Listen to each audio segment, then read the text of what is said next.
and they will need Iowa to win later today against Michigan. So a lot to happen in the Big Ten here on Sunday, a couple days ahead of the postseason tournament in Indianapolis. She's the kind of player that you wish she had more eligibility left, and every opposing coach is glad that she's graduating. Mikesell going to work in the well, Susie Merchant also told us, she said, okay, Tori Jane Koska, a dog. Aerial Powers, a dog. And listen, when we have a player like Nia Clouden, she has it in her own way, being that alpha dog for the program. Leading the Spartans on the sidelines, and she said, you know, she's been kind of a master of making chicken salad out of other things. And if you know Susie, you know what that is. Clouden attacking all the way too strong. Farquhar saves the possession. That's what she's been for the Spartans. Clouden teeing it up again. She drained. And coming into this game for Michigan State, but she has so much balance to her game. She's not just a three-point shooter. She scores on 3 levels. How did Sheldon get that to fall? To Nia Clouden, who drains that triple. And then right here, the acrobat. That's resilience. That's, I'm not going to be denied. JC Sheldon, excuse me, I'm super excited. She just made a smooth move. Speaking right back on the other side. With a high degree of difficulty in traffic. Pick and roll not there, picked off by Tanea Beecham. The most recent winner of the dub chain for Ohio State is Taylor Theory, scoring on the fast break. Great vision by.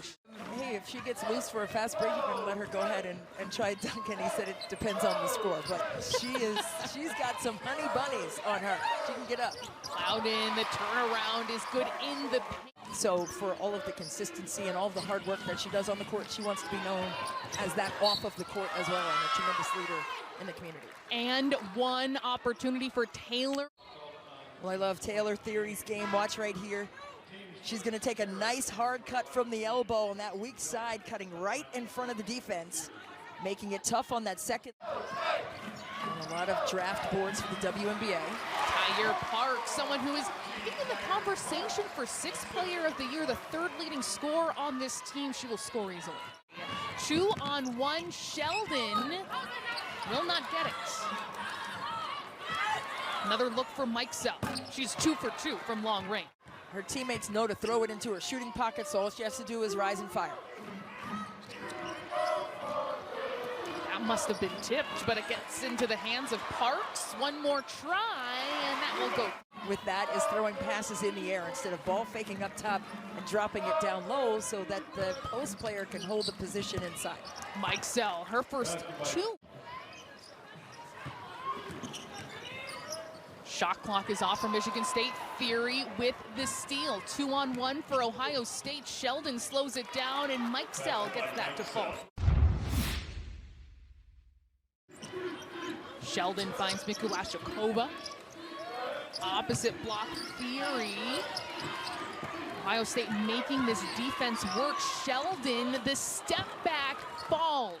She is a key component to what they do defensively right there. You see, turning Michigan State over. Beautiful 2-on-1, Sheldon to Mikesell. Let's see what Ohio State is going to do in terms of trying to be disruptive to Michigan State on the offensive side, and that's what they need. Almost there for Sheldon. Just ran out of space underneath for that reverse. Hageman looking for her 3.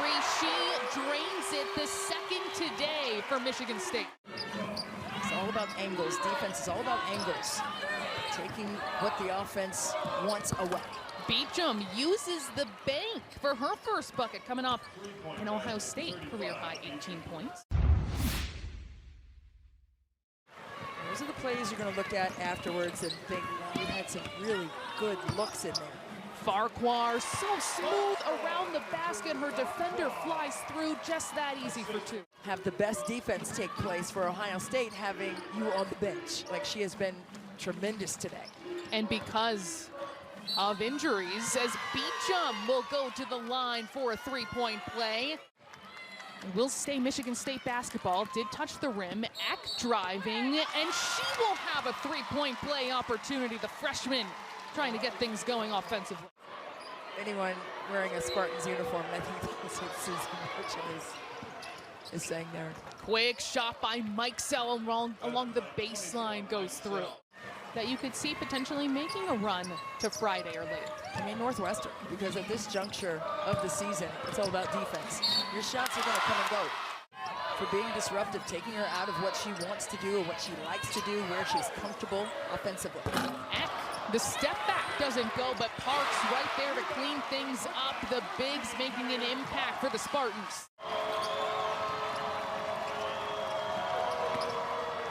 Miller will silence the crowd as she drives baseline. 17 offensive boards for Michigan State today. Underneath, another easy bucket for MSU. It may have been what she needed.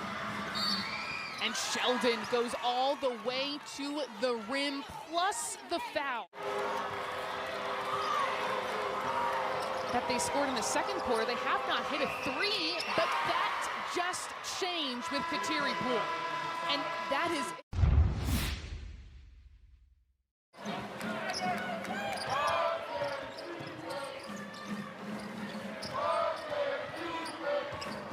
Sheldon trying to get free. She'll drive and kick it to Poole. She's got enough.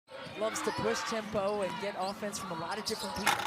Mikesell misfires Theory, able to keep it in play. Poole finds Mikulashikova all by herself. Eck along the baseline finds Clouden. And she slices her way through, and it falls for the senior. Doing right now, this is something that they have really churned out this season in the absence of Madison Green, which has been quite impressive. Well, they are a team. Their only Big Ten losses are to Indiana, to Maryland. Wednesday at 2 Eastern on the Big Ten Network and the Fox Sports app. That was an Ohio State team, a regular season and postseason Big Ten champs. We're looking at Stephanie Mavunga, Kelsey Mitchell as well. Hageman into the game with 4 fouls. Ohio State has not scored in 4 minutes, but that ends now with Beecham headed to the line for a 3-point play. Mikesell attacking, and she gets a bucket. She had been 1 for her last 8. I feel it changing. Give me the ball. She's setting herself up right here. She knows the defense is coming. A little pump fake, and takes it up strong and knocks it home off. 10 seconds for the Spartans now. A quick release for Eck, the freshman. There is Parks cleaning things up the boards. Getting easy offenses at this juncture. Parks and Farquhar have combined for 32 rebounds. Ohio State has 34. Now in the hands of Clouden. She fakes the handoff, attacks all the way. It hits the iron and bounces out. Ohio State in possession, up by 2. Hopefully get a quick bucket for that. Clouden finds herself free and is too long. Every player has just gone all out in this game. I'm sure her family is used to seeing Sheldon fly all over the floor, making effort plays. Them applauding JC's efforts this afternoon. And no good on the second. Oh, they get it back to Eck. She's one of those 40+% three-point shooters. Another rebound for Farquhar. It's Clouden. She cannot connect. And a weak side rebound for Sheldon. She was 1 for 11, including 0 for 8 from three-point range. And even Coach Merchant said today, you don't expect to see that from her because she is a 42% shooter. And so it makes a lot of sense to go to her, even if those shots have not been falling in this game. 1 for 14 overall. Clouden will drive and kick. That will not count. So after this one, 61-55 is the Ohio State victory.